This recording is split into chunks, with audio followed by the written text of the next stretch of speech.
Bom, pessoal, vamos lá dando início aqui já. Logo mais eu já vou trazer aqui tanto a Esté quanto o Rafa para compartilhar com a gente. Eu confesso que eu sou meio suspeito, né? Porque eu adoro esse quadro, né? O Papo com o Lojista. É uma iniciativa que nós temos aqui de trazer quem de fato vive o dia a dia, a operação, os bastidores dentro de um e-commerce, né? É muito comum a gente falar de agências, de falar de gestor de tráfego, de falar sobre performance, sobre escala, mas a gente ainda sente uma certa deficiência no mercado em trazer, né, de uma forma mais protagonista aquele que é o fator principal, né, é o grande herói da história, né, o ator principal dentro do e-commerce, que é o lojista, né? Então eu costumo falar que uma conversa ali de 1 hora junto com uma pessoa que está executando aquilo que a gente tanto admira, aquilo que a gente vive no dia a dia, é muito mais vezes, né, mais produtivo do que a gente fazer um curso, fazer uma imersão. Então, é bem massa ali esse bate-papo aí que a gente tem com pessoas que estão dentro da área. Bom, deixa eu convidar aqui, ó, pessoal, o Rafa, que vai participar. Seja muito bem-vindo, Rafa.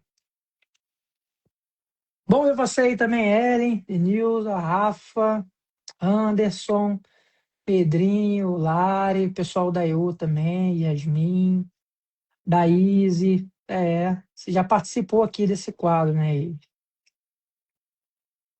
Aqui o Denis, sejam todos muito bem-vindos, pessoal. Bom, vê se chegou o convite para você aí, Rafa. Ah, boa, a Esté chegou aqui agora também, ó. Então, deixa eu aceitá-la aqui.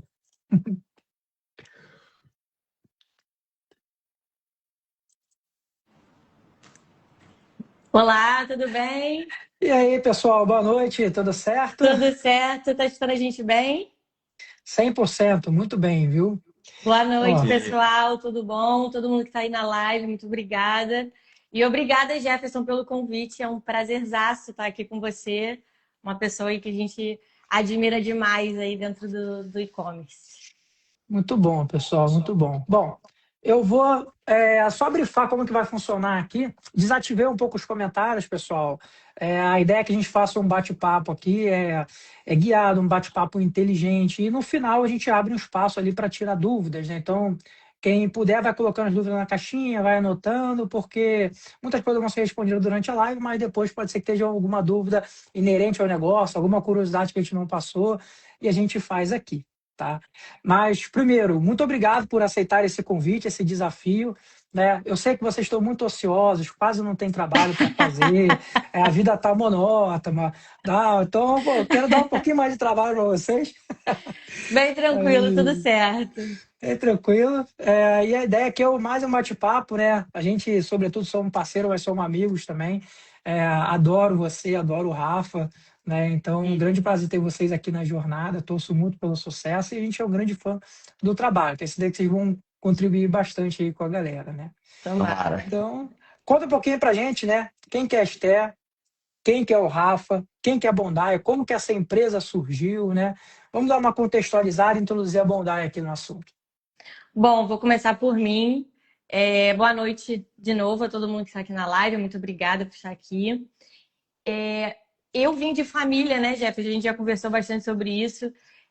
Família empreendedora a vida inteira. Eu cresci dentro do comércio. Minha infância passei dobrando roupa. Minha família sempre teve loja de roupa. Então, não tinha muito como eu fugir disso, porque eu vivi isso a minha vida inteira. E o Rafa? A minha família também é empreendedora, mas sempre no ramo assim, de serviço.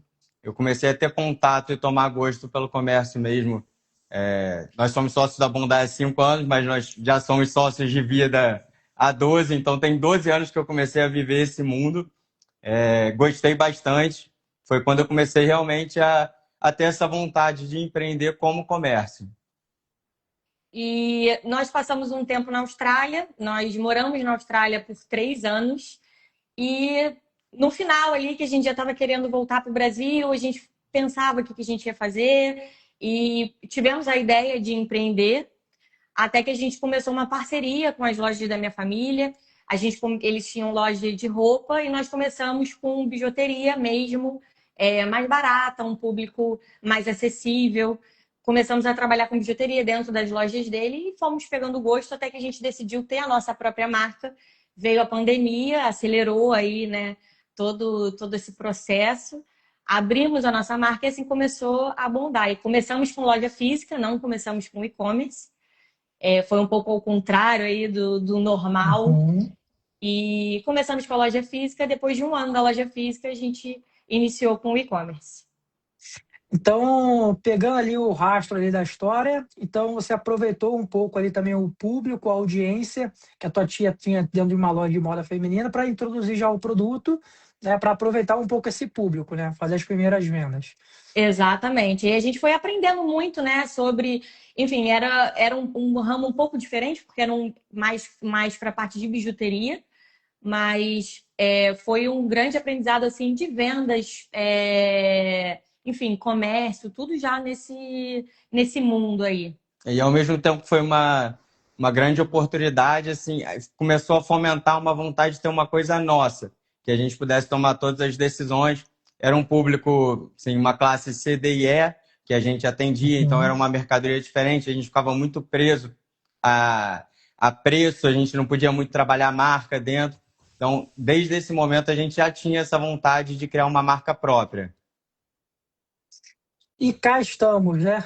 5 anos depois, né? Depois de toda essa construção. Então, é muito legal assim conhecer a história do CPF antes de chegar ao CNPJ, né? E essa Exatamente. história de pô, morar 3 anos na Austrália é curiosíssima, né? Tem Então, muita história para contar. tem uma jornada aí. Mas tá bem. Entrando um pouquinho mais no modelo de negócio, a gente vem passando por um momento aí que vocês sentem no negócio, mas principalmente sentem no bolso, né? Que é o aumento do ouro e da prata. Eu até fiz um conteúdo um pouco mais longo lá no YouTube para abordar esse tema, né? Aprofundando um pouquinho mais para entender ali o que constrói essa escalada de preço, né? A gente observa que ouro e prata são reservas de valor, então quando o mundo ele fica um pouco mais instável, igual a gente vem passando por um cenário de guerra, de geopolítica, as pessoas tendem a comprar tanto o metal quanto ETFs, né, que dentro ali do mercado de ações, que vão refletir ouro e prata. Isso vai movendo o ponteiro ali para cima, né? Mais de 100% acumulado dentro do ano. Então, é inevitável a gente não sentir isso, tá? Então, vocês que estão na ponta, né, trabalhando com isso, como que isso impacta o negócio? Como que a gente pode fazer para a gente driblar, né, uma conjuntura que é do mercado externo que a gente não controla, mas é um problema que a gente vai ter que resolver, né? Então, o nosso Feliz Ano Novo foi assim, né? A gente sempre tira um recesso aqui até o dia 5, até para conseguir. Fim de ano é muito corrido, nós temos loja física também. Então, ali no e-commerce, até dia 15, dia 20, a gente está correndo. Depois disso, a gente está na loja física. Até dia 31 de dezembro, a gente está lá. 31 de dezembro, 4 horas da tarde, é a hora que a gente fecha a loja. E aí a gente respira até dia 5. Esse ano a gente respirou até dia 3. Dia 3 veio essa alta tanto do ouro quanto da prata. A gente está batendo aí nos últimos 12 meses a prata, por exemplo, 150% de acumulado de alta. E como nós trabalhamos com mercadoria banhada, grande parte do nosso custo vem do banho de ouro e de prata. Para a gente defender a nossa margem esse ano, nós tínhamos que tomar tínhamos que escolher alguns caminhos. A gente podia reduzir a qualidade da mercadoria, e isso para a gente nunca foi uma opção. Então, nós buscamos renegociações com fornecedores. O ouro e a prata a gente não consegue controlar. Então, isso a gente não tem como correr atrás. Nós temos fornecedores, nós sempre gostamos em todos os ramos aqui, tanto com a I/O quanto com os nossos fornecedores, funcionários, a gente busca relacionamentos a longo prazo. Então, nós temos fornecedores muito antigos, nós conseguimos renegociar alguns preços com eles para poder defender a nossa margem. Buscamos também novos fornecedores e enxugamos muita coisa do que dava. Como a gente não está também num momento de aumentar a venda, porque o mercado como um todo está em retração, então a gente juntou a retração do mercado, o aumento dos custos e, e a gente teve que rever todo o nosso processo para poder defender a nossa margem. A gente não está olhando nesse momento para um aumento de faturamento, a gente está olhando para uma venda com mais qualidade, tentando buscar defender essa margem que para a gente é muito importante, porque senão a gente ia ficar aí girando dinheiro, sem sobrar nada para a marca. E muitas vezes também, Jeff, a gente pensa no fornecedor só relacionado ao produto.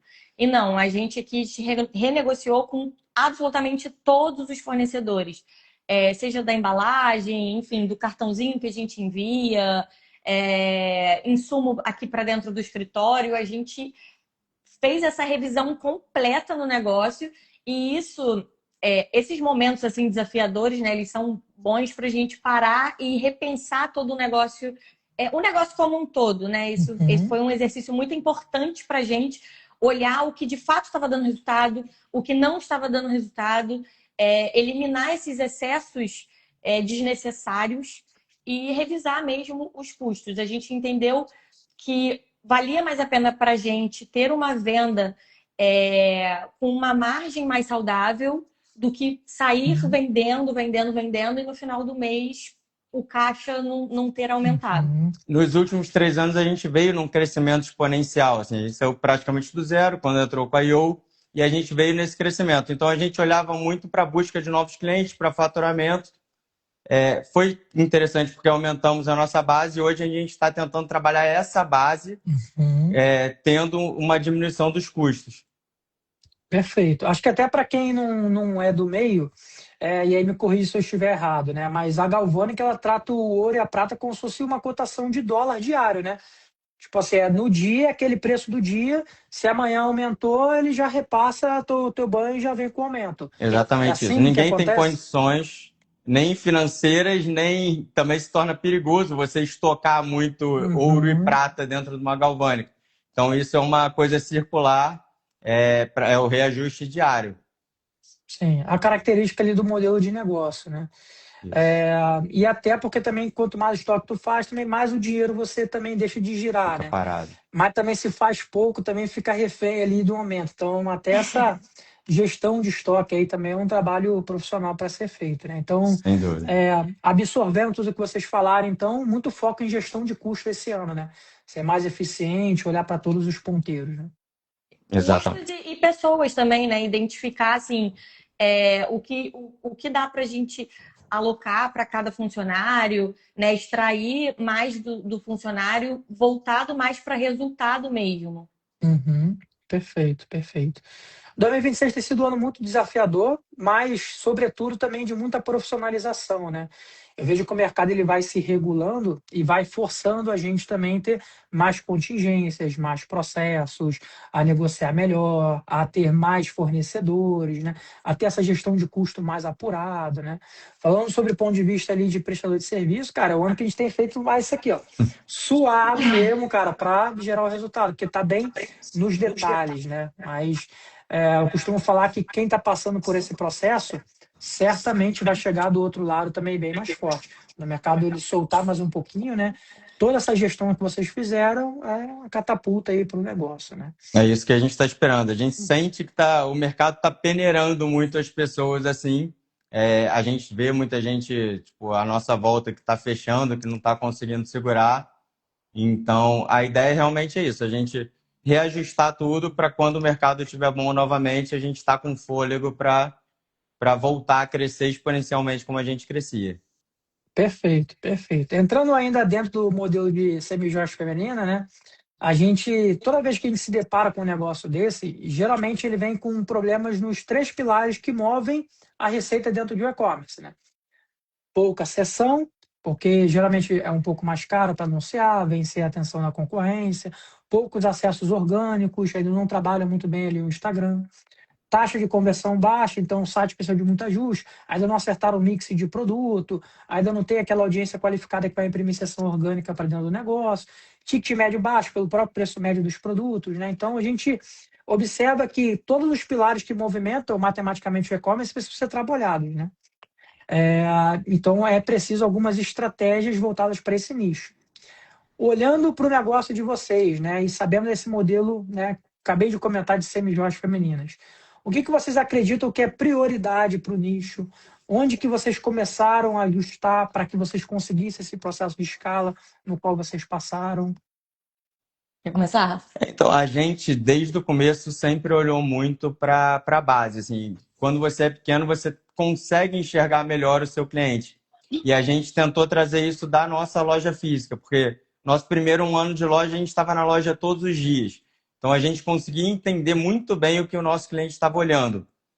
Então, a nossa ideia sempre foi ter essa base muito forte. Sempre tivemos um bom engajamento nas redes sociais, desde a época só de loja física. A gente sempre tentou ter muita troca e escutar os nossos clientes, assim, principalmente. E esses clientes é que estão fazendo com que a gente consiga passar por essa fase de que o custo de aquisição de clientes novos está muito alto. A gente está olhando cada vez mais para a nossa base, preferindo investir na nossa base. Se eu tiver que dar um cupom, dar um desconto para aumentar minha venda, eu olho para os clientes que eu já tenho, não para novos clientes. Está muito caro conseguir clientes novos e está mais caro ainda perder esses clientes que a gente já conseguiu. Então, até junto com o time de CRM da IO, nós montamos uma régua, principalmente para os clientes ali que por algum motivo já tinham 7 meses que não tinham algum contato com a gente, para buscar esses clientes de volta, porque está muito mais barato trazer eles de volta do que conseguir um novo e muito menos disputado também. Esse cliente a gente entende que teve um bom relacionamento com a marca, que recebeu direito, então é mais fácil a gente fazer com que ele compre novamente do que alguém que não nos conhece se sinta convencido a comprar com a gente. E o nosso foco sempre foi esse, né? Investir cada vez mais na base ali, manter os nossos clientes, mas a gente também sempre tenta mantém um processo de melhoria do que a gente já tem, do nosso site. Os produtos estão com as fotos atualizadas, vamos mudar a descrição, vamos profissionalizar mais o site, colocar algum aplicativo que possa converter mais. E é isso, assim, é uma constante busca, né, por uma conversão maior, por um ticket médio maior, e a gente vai aí trabalhando para isso. Todo dia está surgindo novidade voltada para o e-commerce, é um mercado que está crescendo muito e ainda não é um mercado muito maduro, então tem muita coisa ainda acontecendo diariamente. A gente está sempre de olho, sempre acompanhando para ver o que nós podemos trazer para dentro do nosso negócio. Perfeito. Como a Bondai hoje já tem uma base de clientes já muito grande, né? Vocês conseguem olhar para dentro do negócio e extrair o máximo de valor que tem ali, né? E é mais fácil um cliente dizer sim pela segunda vez do que sim pela primeira vez, né? Então, exatamente. Um caminho ali legal. Olhando essa construção, né? Desses 3 anos que vocês fizeram, nesse momento ali de escala, o que vocês acreditam que foi o diferencial? Assim? Ter um bom produto, com uma oferta bem competitiva, trabalhar bem o Instagram. O que vocês acham que foi assim, o diferencial para chegar no patamar que está hoje? Eu acho que principalmente foi esse relacionamento com o cliente. Assim, foi o relacionamento com o cliente que nos trouxe até aqui e eu acredito que é esse relacionamento com o cliente que vai levar a gente adiante também. Nós recebemos assim, mensagens super carinhosas de pessoas que nós nunca vimos na vida. Tem os clientes que a gente sabe que torcem pelo crescimento da marca como se. E isso para a gente é impagável. Um cliente desse está divulgando a marca é muito mais importante do que uma influenciadora. Então a gente tenta olhar com o máximo de carinho para os nossos clientes. E dentro disso, assim, nós temos várias ações aqui dentro da Bondai para justamente estimular isso. Por exemplo, a gente tem a campanha Interação, que as clientes que estão mais engajadas ali, elas ganham um presente. E essa não é uma ação pontual, essa é uma ação fixa dentro da Bondai, que acontece a cada 15 dias. Final do ano, nós também enviamos um presente inesperado para as melhores clientes do ano. Legal. Então, nós selecionamos uma quantidade de clientes do ano, e a cada ano a gente vai aumentando essa quantidade, a gente simplesmente envia um presente. Imagina, você está em casa e você recebe um presente da loja que você gosta, né? Então, são essas ações assim que a gente busca fazer para justamente fidelizar a nossa base. E eu acho que, como a gente faz isso desde o início, não é algo que você vai fazer uma vez e isso vai gerar um resultado. Não, isso é desde o início, isso é como se fosse a identidade da Bondai mesmo, sabe? É algo que a gente preza mesmo desde o comecinho. Como a gente tem condições de fazer isso, a gente tenta fazer mais personalizado possível uma venda. Tem o campo de observação na compra. Se a cliente comentou, eu estou casando e vou dar para as minhas madrinhas. A gente tenta mandar uma mensagem, é um presente de aniversário, a gente faz um cartão de aniversário. Nós tentamos humanizar ao máximo, porque a gente trouxe um pouco disso da loja física. que a gente tinha esse contato olho no olho, a gente conseguia entender se a cliente estava bem, se a cliente estava com a filha do lado. No e-commerce fica um pouco mais frio o relacionamento. Então, qualquer oportunidade que a gente tenha de estreitar essa relação, a gente tenta. E a gente sabe que esse cliente vai lembrar da gente sempre que vir uma propaganda, sempre que precisar de um presente, de alguma coisa. Então, esse é o cliente que a gente busca, ter esse relacionamento a longo prazo com esses clientes através dessa forma carinhosa de atender. E um ponto muito importante também é que todo colaborador que entra aqui na Bondai, a gente passa isso para eles. É como se fosse assim, o primeiro contato a gente passa, ó, é dessa forma que a gente trata os nossos clientes. E elas mesmas, as nossas colaboradoras, às vezes elas têm umas ideias assim que eu falo assim, gente, como é que vocês pensaram nisso, sabe? De fazer um cartão personalizado para cliente, vai lá, pega um cartão diferente, imprime, faz uma arte no Canva. Elas mesmas já pegaram essa identidade aqui da Bondai e elas vão replicando. É o que a gente fala de cultura, né, de empresa, né? Todos esses valores que vocês trouxeram, né, que vocês prezam ali para ser feito ali para o cliente, isso internaliza para dentro do teu time também, né? Então, vai criando esse efeito cascata ali de todo mundo tentar cuidar do cliente da forma que vocês cuidam também. Exatamente. Até pegando um pouquinho mais de característica do negócio, a gente já está junto há 3 anos, então a gente já conhece muito bem o negócio e conhece muito bem vocês, né? Então, salvo características, por exemplo, de um é flamenguista, outro é vascaíno, né? Aí né, eu tenho que estar um pouquinho mais lá do Rafa, né? Inevitável. Desculpa por isso, tá?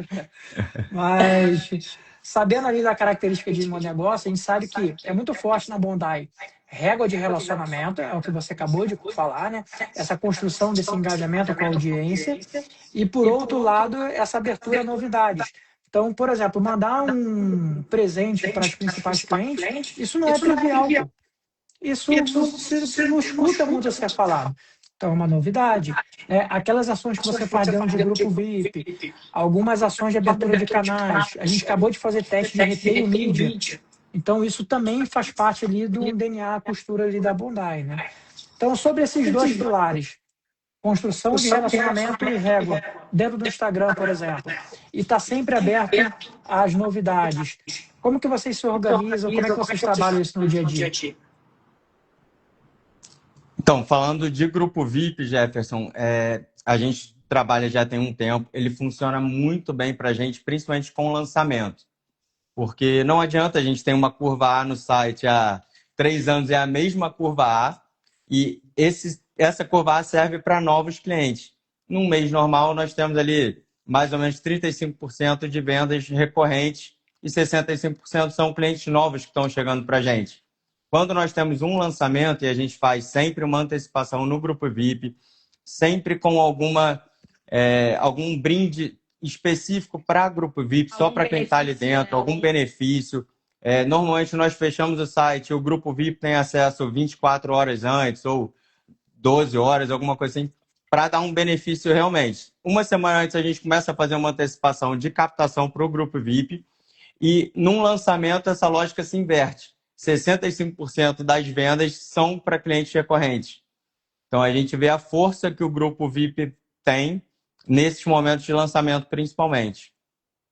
E sobre estar aberto a mudanças, né, Jeff, que você mencionou, como eu já venho de família que tem comércio há muito tempo, ao longo desse tempo eu vejo as mudanças na forma de consumo, né? A forma que a gente, enfim, comprava uma roupa, comprava um acessório, era muito diferente de como a gente está consumindo hoje. E isso vem mudando numa frequência muito rápida.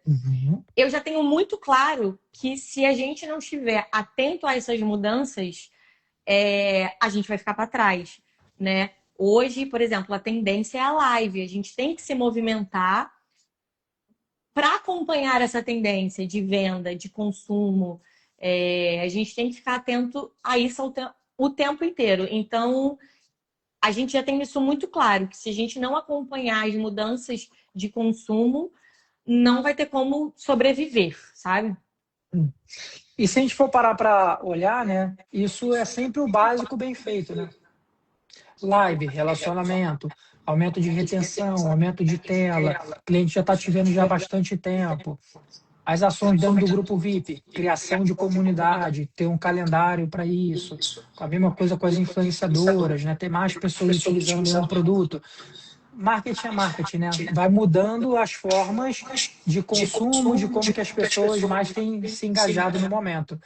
Mas é bom ter esse olhar do jeito que vocês têm ali, de estar sempre buscando ali uma coisa nova, mas não deixando de fazer o básico bem feito, né? Exato. E é exatamente isso, Jeff. A gente tem que ficar de olho também, porque hoje tem muita informação, tem muitas formas de venda. Ao mesmo tempo que a gente tem que ficar atento a isso, a gente tem que identificar o que a gente consegue fazer bem feito, porque não adianta a gente atirar para todos os lados e não tá fazendo exatamente o básico bem feito. Então, a gente tenta sempre buscar novidades, um novo canal para abrir para mais vendas, mas tentando manter a qualidade ali que a gente preza. Manter a consistência, né? Não adianta, por exemplo, assim, cria o grupo VIP, aí, aquela empolgação, né? Pô, cria o grupo VIP, agora, pô, vou criar essa comunidade. Aí na semana manda 2 mensagens, fica 2 meses sem mandar nada. Isso aí, isso aí. Aí é bom criar um processo, é o que eu chamo de fluxo de trabalho. Então, por exemplo, aí tu começa a criar um calendário para isso. Coloca na agenda, se programa para poder cumprir a agenda, né? Produção de conteúdo é isso, né? Por exemplo, eu que produzo conteúdo como vocês, eu tenho na minha agenda isso. Tem um horário para poder fazer isso, porque tempo nunca vai sobrar. Isso aí. Nunca sobra, tempo a gente cria, né? Não dá para esperar estar inspirado para produzir alguma coisa. Não dá, tem que se adequar. Bom, falando de construção, né, e evolução com relação ali a pessoas, a gente sabe que a gente não constrói nada sozinho. A gente precisa de pessoas e vocês têm um asterisco, né, do lado do empreendedorismo no casal, né? E aparentemente eu vejo que vocês lidam muito bem com isso, né? Será? Será? O papo que rola na rede social, né? Exatamente. Mas como que é essa relação, né? Como que seria, né, os dois CPFs junto ali do CNPJ? Então, no início, foi desafiador, assim, né? Assim como o início de um relacionamento, enfim, a sociedade ela é um segundo relacionamento ali, né? Foi bem desafiador porque nós dois tínhamos que fazer de tudo. E até a gente entender ali o processo de cada um, o que cada um fazia de melhor, o que cada um tinha de mais facilidade. Esse início ali a gente foi se ajustando na conversa, enfim, identificando, fazendo reuniões, até que hoje a gente definiu a área de cada um. Então, eu sou da área comercial, do marketing, o Rafael é mais da área de contabilidade, financeiro, administrativo, e nós temos isso muito bem definido, o que cada um vai fazer dentro da empresa, o que cada um é responsável, né? E quando a gente tem alguma decisão muito grande, a palavra final na área do Rafael é a palavra dele, e dentro da minha área é a minha palavra. E, enfim, a gente vai ajustando, enfim, muita conversa e reuniões. A gente faz uma troca, tem alguma decisão importante para tomar, algo um pouco maior, assim, que não seja corriqueiro do dia a dia, a gente conversa, escuta o outro lado, mas a palavra final é sempre de quem é o responsável por aquele setor. E não vale bico depois, assim, tá? É uma decisão incomum, a gente tomou a decisão que vai ser isso. Então, quem tem o poder de decisão é isso. E a outra coisa, eu acho que a gente assumiu, a gente escutou muito falar assim, cuidado para não levar trabalho para casa, mas a gente descobriu que isso é uma utopia, não existe. A bondade é grande parte da nossa vida. E nós sempre tivemos, assim, almoço de domingo das duas famílias, sempre acabava falando de negócio, porque todo mundo está empreendendo em família, você acaba, aquilo ali você está construindo junto.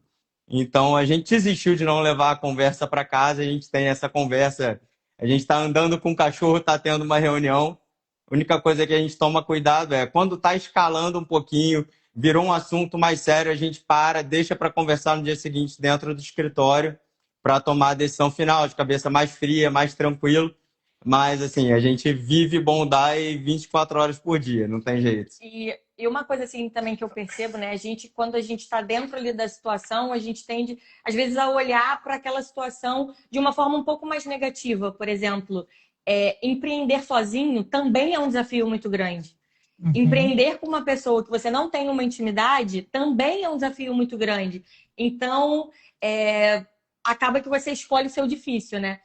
Para a gente vale mais a pena, muito mais a pena, empreender em casal do que empreender sozinho. Então, a gente escolheu o nosso difícil aí. Tô anotando, tá? Tô anotando, tô Tá tomando assistindo aí, nota. Clarice? Tô tomando nota, viu? Mas é bem isso, como que a gente se divide aqui também, né? Eu vejo que, assim, não tem assim, uma receita de bolo, mas tem boas práticas, igual vocês comentaram. Essa prática de divisão de atividades, eu acho fundamental.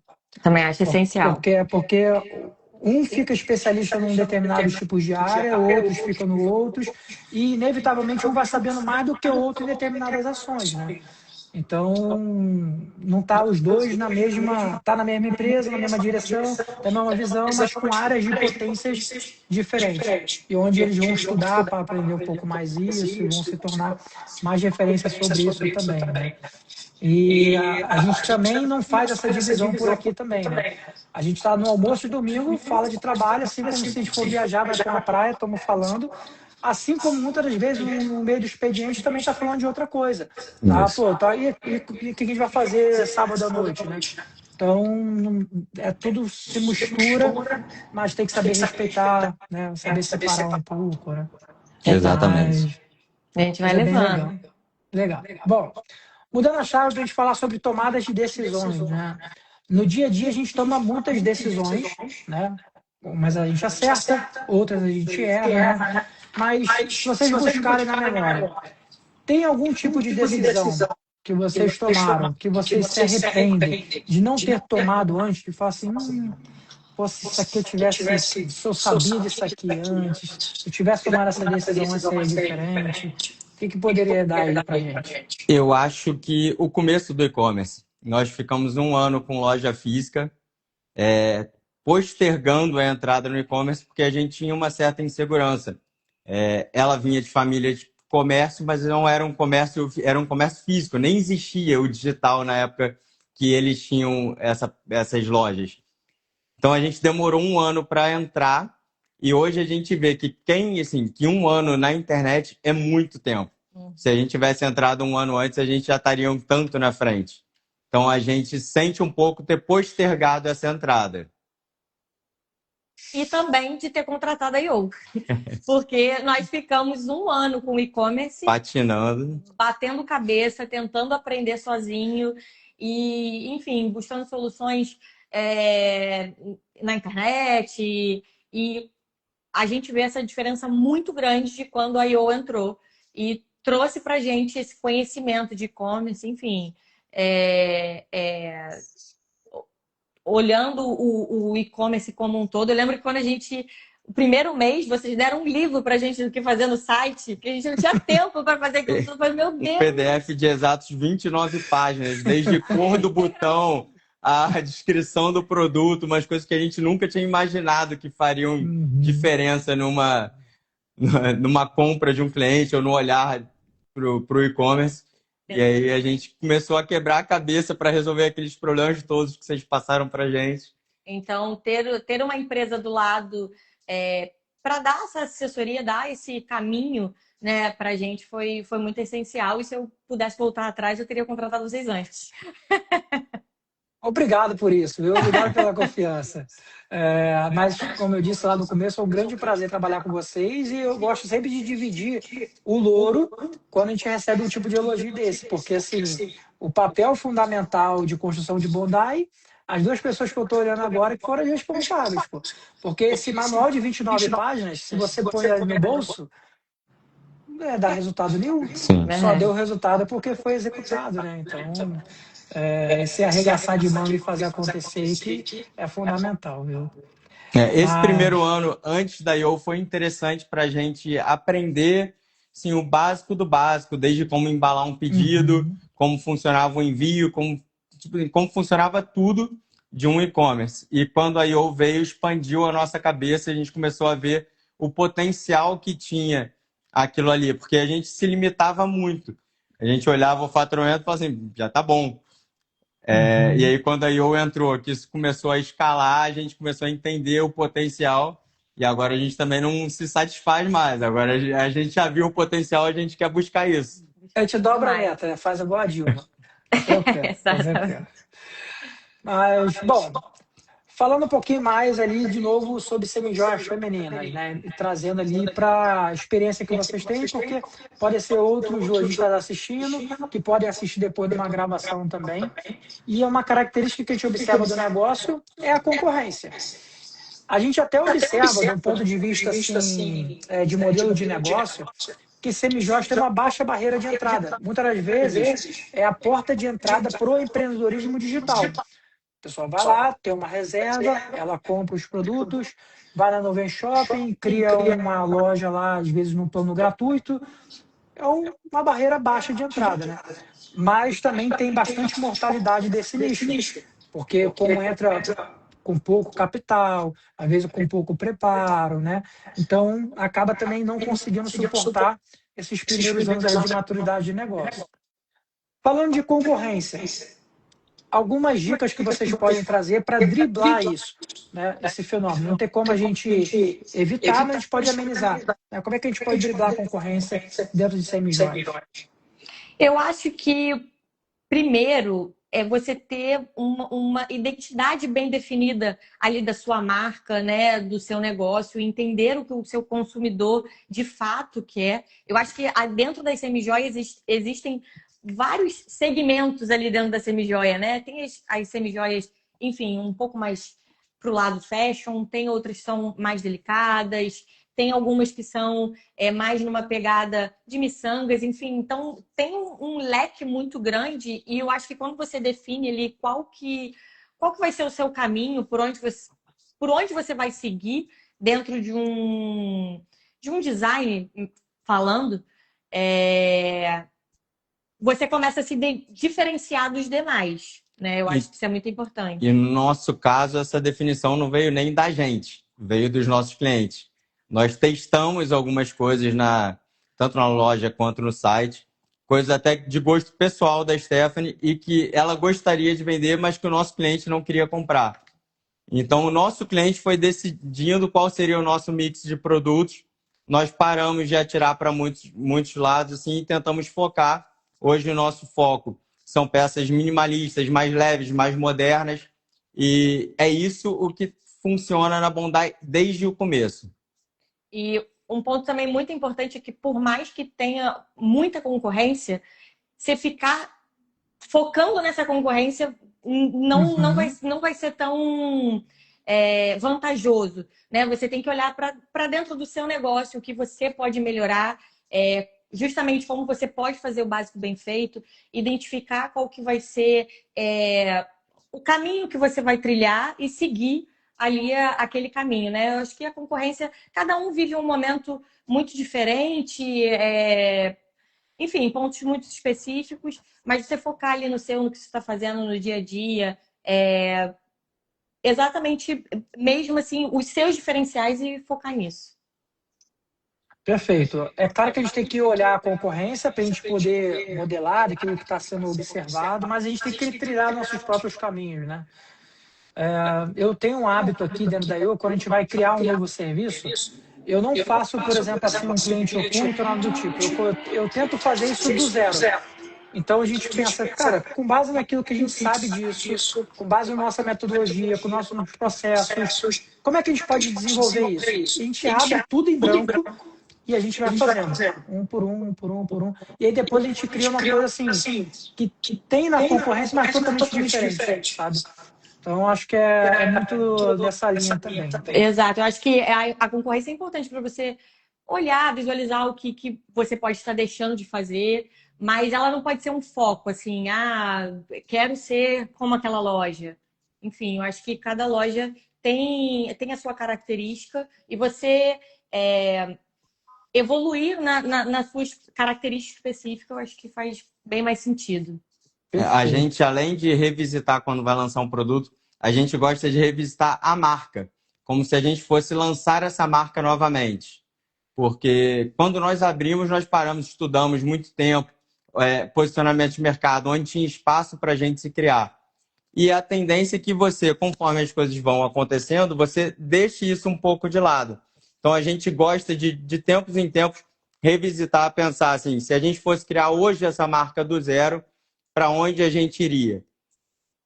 E ajustar o caminho de acordo com essa observação. É exatamente esse o conselho que eu vou pedir para vocês agora, viu? Até caminhando já para o nosso encerramento aqui, e aí eu já deixei o bate-papo aqui, pessoal, liberado para os comentários. Quem tiver pode mandar dúvidas aí que a gente vai responder. Até vi ali que parece que meu áudio está duplicado, né? Não sei se é o meu fone, pode corrigir isso depois. Eu até desliguei, não sei se é o nosso também, eu desliguei aqui o meu. Vocês puderem avisar aí pra gente se o áudio está direitinho, pessoal. Eu acho que é o meu, viu? Agora estou me ouvindo com delay. A gente está te ouvindo bem. Retorno, estou comprando retorno. Produção? Produção, retorno. Mas a gente tem aqui, né, vários tipos de negócios de lojistas que estão em modelos e momentos diferentes. Então a gente tem um lojista que está começando agora, que fatura ali teus até 30 mil, ele ainda precisa romper essa barreira de tração dentro do negócio. E tem um lojista que já trabalha em processo de escala, fatura mais dos seus 6 dígitos por mês, já são outros desafios. Se vocês puderem dar conselhos, o que vocês falariam para o lojista que está começando agora? O que ele tem que prestar atenção, né, os atalhos que ele pode seguir, e para o lojista que já está mais no processo de escala? Eu diria que o lojista que está começando, o principal nesse momento é entender o que o seu cliente quer de você, o que ele quer da sua empresa, o que o cliente valoriza, para seguir nesse caminho e dar foco, melhorar o seu produto cada vez mais. Eu acho que inicialmente o foco tem que ser o produto, melhorar o produto, identificar quais são a sua curva A, o que você, de fato, tem que investir mais tempo.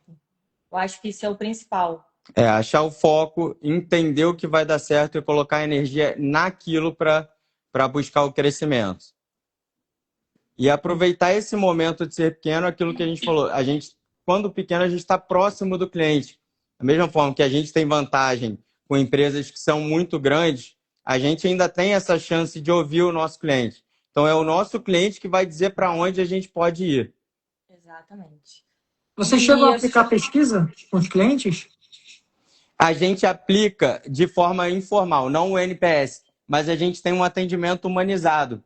Então, a gente consegue olhar, puxar ali no final da semana, a gente busca os atendimentos, dá uma olhada no que foi dito, no que a gente teve de feedback, no que a gente teve de dificuldade. A gente ainda consegue fazer isso por amostragem. Perfeito. Bom, pessoal, eu tirei o meu fone, tá no Viva Voz aqui, vamos ver se melhora ali o áudio, mas eu tô ouvindo um pouquinho do meu retorno ainda. Daqui por a gente escuta bem. Tranquilo, tá bem. Bom, então já temos ali os conselhos para os lojistas, tanto que estão começando com a questão do processo de escala, mas a gente também tem aqui nos assistindo dentro dessa live profissionais de e-commerce, donos de agências, gestores de tráfego. Vocês, como proprietários da Bondai, que vão contratar esses serviços de outras empresas, quais conselhos vocês podem dar para esses profissionais? O que eles têm que estar atentos, né, para servir um cliente como vocês? Então, Jefferson, falando do momento que a gente contratou a e-commerce Objetivo, o que fez a gente tomar essa decisão? Primeiro, a gente teve um contato direto contigo, a nossa primeira reunião. Você deu uma aula e passou bastante segurança para a gente. E, principalmente, os relatórios que a IO apresentava.